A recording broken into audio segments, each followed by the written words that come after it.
Le 35e sommet de l'Union africaine qui se tient à Addis-Abeba réunit des dirigeants africains pour discuter des questions critiques affectant le continent. Lors de l'ouverture, des discours ont été prononcés par au moins 3 chefs d'État ainsi que par le président de la Commission de l'Union, Moussa Faki Mahamat, et le secrétaire général de l'ONU, Antonio Guterres. Plus de 7 décennies après la création de l'ONU, l'Afrique reste mal représentée au sein du puissant Conseil de sécurité. C'est le bon moment pour réformer et revitaliser le système des Nations Unies afin de refléter les réalités mondiales actuelles et de faire en sorte qu'il soit un organe plus représentatif et responsable. Uniquement une représentation équitable et transparente afin que ces institutions puissent inaugurer une ère juste dans le multilatéralisme. Conformément à notre consensus de 2005, nous devrions collectivement insister pour que la demande raisonnable de l'Afrique pour avoir au moins 2 sièges permanents et 5 sièges non permanents au Conseil de sécurité de l'ONU soit adoptée.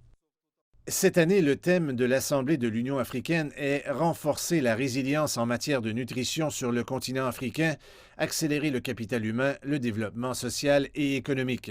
Le continent est invité à mettre davantage l'accent sur la croissance du secteur agricole. Le 35e sommet de l'Union africaine a également vu le président du Sénégal, Macky Sall, prendre la tête de l'organisation cette année en remplacement de son homologue de la RDC, Félix Tshisekedi. Dans leur discours, les deux dirigeants ont réaffirmé la nécessité de consolider l'unité africaine. Cet élan de solidarité pour vaincre définitivement la pandémie de coronavirus, relancer la croissance de nos économies et assurer un meilleur avenir aux populations de notre planète.